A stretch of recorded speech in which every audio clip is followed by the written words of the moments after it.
Happy Earth Day, you guys. I got a special treat for you guys today. Anita Clevinger, Master Gardener, Perennial Plant Club, Grant Committee chair, is going to give us a little tour of her little secret garden here in East Sacramento.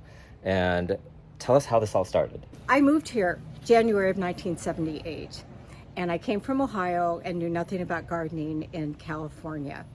And lots of the plants that I planted died. But what didn't die were roses because they're so tough. And my neighbor Bill Harp across the street began showing me the old roses that he had found in historic places, both in Virginia, where his family was from, as well as here in California. And the romance and the stories and the mystery of these old roses just thrilled me. And so he and I shared that connection for years. We started gardening in the city cemetery, historic rose garden, but I also started gardening here. And originally I was just going to plant a few old roses.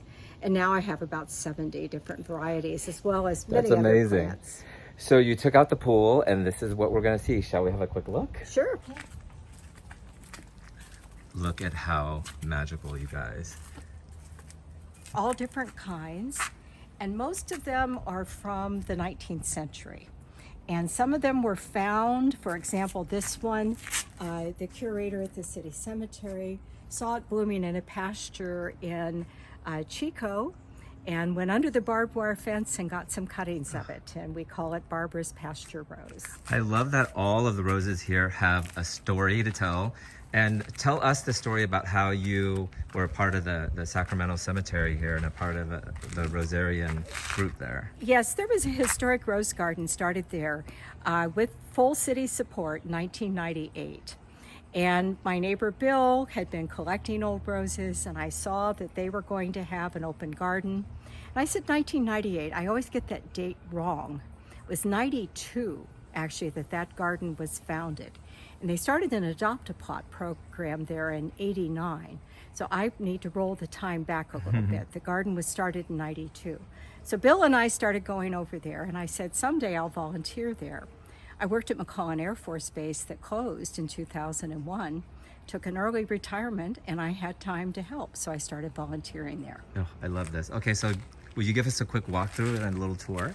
Yeah, this is a rose that Bill collected at his wife's family home.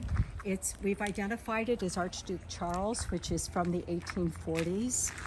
This is an old China rose, which is called White Pearl and Red Dragon's Mouth. And they say that in the center, the little bit of white flowers in there, or the little center, is the white pearl of wisdom that the red dragon brings back to the emperor. Flies out at night to look for it. And how old is this? Do you know approximately? It's ancient. It probably has been around for 1,000 years.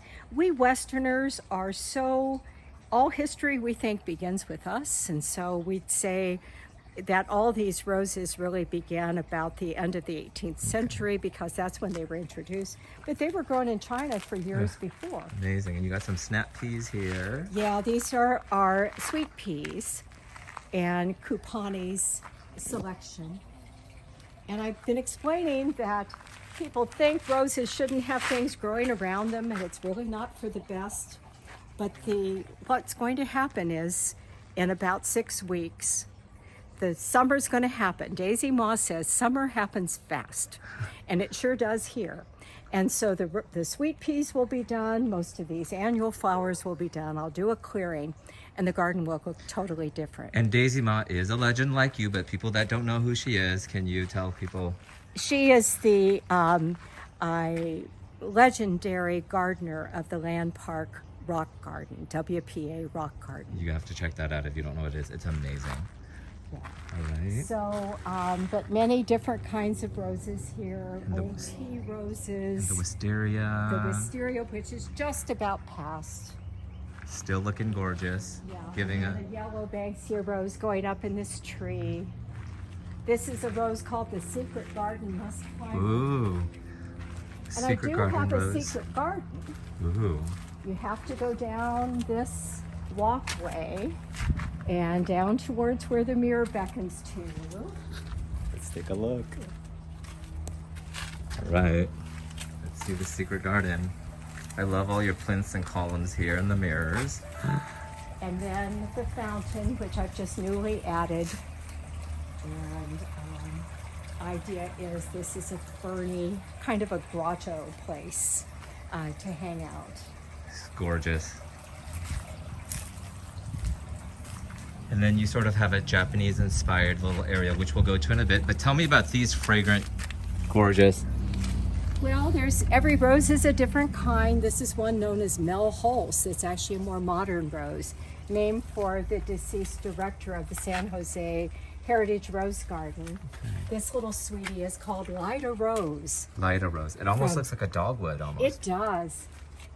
And then this is one known as Sambui. This is one of my favorites. Which smells so good. It's so fragrant. It smells like a light perfume. And I just love that there's so many different vantage points. Everywhere you sit, you know, Frank Lloyd Wright liked to design everything, indoor and out, with the idea of everywhere you sit, there's a beautiful vantage point. So you've definitely I do have that, I think. Been inspired by that. Although I don't sit a lot because I'm busy gardening. Yes. But here's my Asian garden. And this was inspired by a trip. Yeah, well, actually, what happened, well, it's inspired by that we always wanted a Buddha. One of our first dates, we saw the Buddha in the Asian garden, the Japanese garden in Golden Gate Park. You and your husband Walt. And we loved it. But then we had a Japanese maple behind a raised deck that was here when we had the pool. And when we tore that down, we said, this is a perfect spot for a Buddha. And then I got into how do you do a Japanese garden? Well, you need bamboo, you need enclosure. So one thing led to another.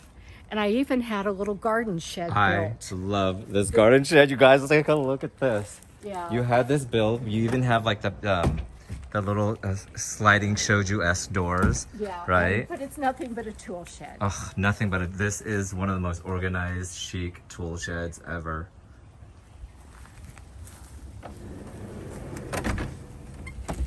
And then we did, because that's the sunny spot, that's where our vegetables garden is. Grow broccoli in the winter and tomatoes in the summer.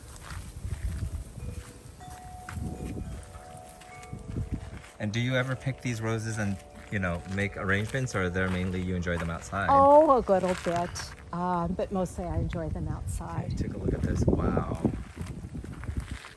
And where did this all stem from? I know that as a little girl you were fanciful and loved fairy tales, right? Yes, I wanted to be Alice in Wonderland and eat the thing that made me little, and which is one of the things I loved about the cemetery garden, because we had those raised cemetery plots, and then the roses grew in them, and you could just get lost in them.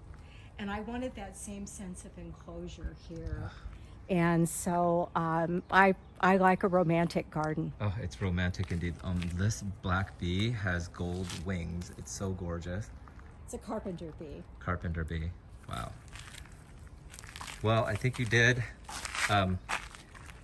achieve Alice in Wonderland Secret Garden.